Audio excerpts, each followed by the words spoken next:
నమస్కారం అండి. నేను డాక్టర్ మోహ శ్రీనివాస్ అండి. నేను కార్డియాలజిస్ట్‌ని.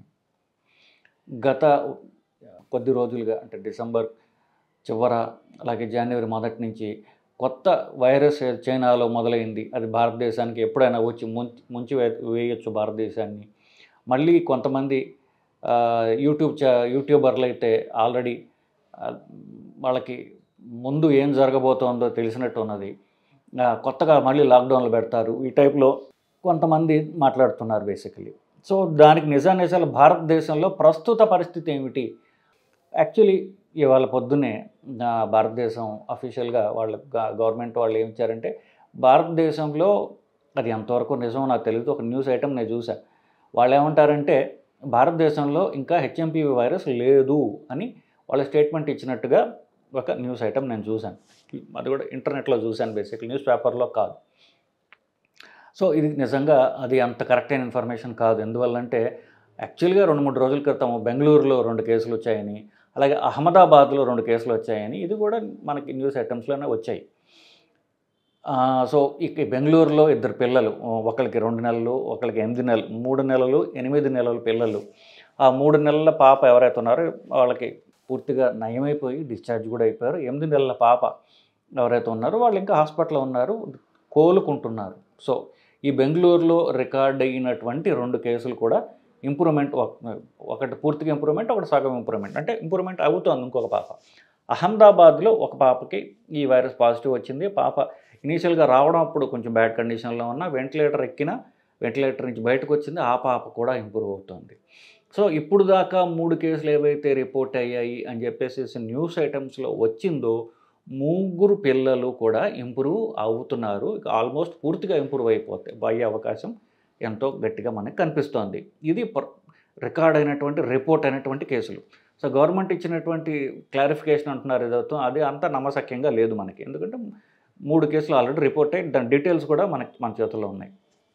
ఇకపోతే హైదరాబాదు వరకు చూసిన ఎంతోమంది పిల్లల డాక్టర్లు, నేను అట్లీస్ట్ 3 పిల్లల డాక్టర్తో నేను మాట్లాడాను. 3 పిల్లల డాక్టర్లు ఏం చెప్తున్నారంటే, ఒక పీడియాట్రిషియన్ అయితే వాళ్ళ చేసినటువంటి ప్రాక్టీస్లో ఆల్రెడీ ఈ కేసులు పాజిటివ్ వచ్చిన రిపోర్ట్లు నాకు చూపించారు. సో హైదరాబాద్లో కూడా ఉంది, హైదరాబాద్లో లేదు అని లేదు, హైదరాబాద్లో కూడా కేసెస్ రిపోర్ట్ అవుతున్నాయి. ఇంకొక పీడియాట్రిషియన్తో మాట్లాడా. వాళ్ళు ఏంటంటే, నేను ఇప్పుడు మామూలుగా ఎలా ఉంటుందంటే, కోవిడ్ టైంలో ఏం చేసేవాళ్ళు, వచ్చిన ప్రతి ఒక్కళ్ళకి కూడా ఎవరికైతే అనుమానం ఉంటే అందరికీ వైరస్ టెస్టింగ్ చేసేవాళ్ళు. ఈ తర్వాత అంటే ఈ కోవిడ్ వచ్చి తగ్గిపోయిన తర్వాత వైరస్ ఇన్ఫెక్షన్లు వచ్చిన ప్రతి చలికాలంలో ఇట్లా వచ్చిన వైరస్ టెస్టింగ్ అంతగా చేయడం లేదు. ఎస్పెషల్లీ పెద్దవాళ్ళలో చేయట్లేదు, పిల్లవాళ్ళలో చిన్నపిల్లల్లో చేయొచ్చు కాక చేయట్లేదు. కాబట్టి ఇది వైరస్ ఆల్రెడీ హైదరాబాద్లో ఉంది అనటంలో మనకి ఆశ్చర్యం లేదు, డెఫినెట్గా ఉంది, అనుమానం లేదు. నా ప్రాక్టీస్లోనే 2-3 చూశాను. ఆ క్లినికల్ పిక్చర్ అలా ఉంది. నేను వైరస్ టెస్ట్ చేయలేదు నేను బేసిక్లీ. సో హైదరాబాద్లో ఉంది, కానీ ఎవరికి ప్రాణాలు పోవడం లేదు, ఎవరు వెంటిలేటర్లు ఎక్కడం లేదు, ఇంకా సీరియస్ ప్రాబ్లం లేదు.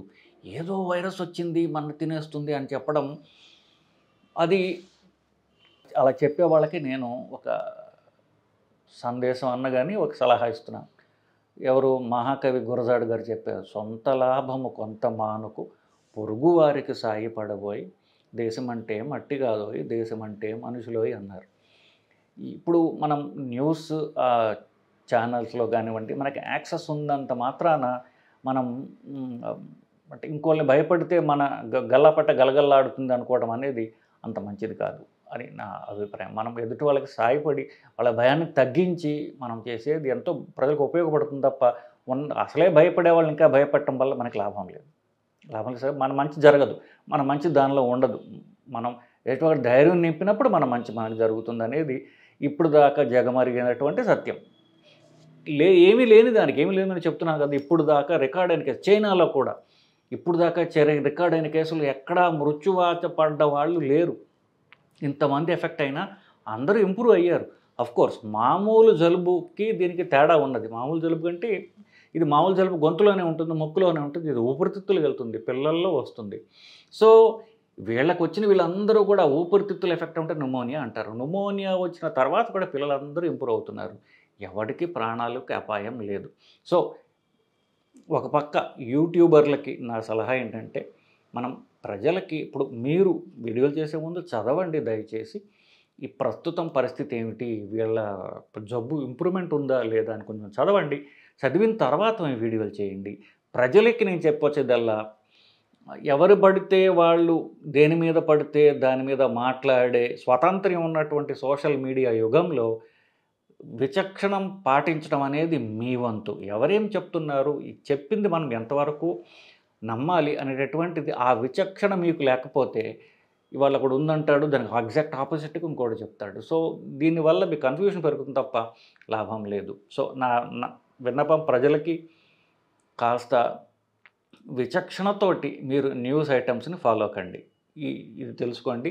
ప్రస్తుత సత్యం ఏంటంటే ఇప్పుడు దాకా ఇండియాలో వైరస్ ఉన్నప్పటికీ ఇది కొన్ని సంవత్సరాలుగా భారతదేశంలో ఉంది. ఇవాళ కొత్తగా ఇవాళ వచ్చింది కూడా కాదు. కొన్ని సంవత్సరాలుగా భారతదేశంలో ఉన్న వైరస్సే చలికాలం బయటకు వస్తుంది, ఏదో కాస్త హడావిడి చేస్తుంది, వెళ్ళిపోతుంది. ఇది మనని హాని చేయదు అని మీకు చెప్తున్నానండి. నమస్కారం.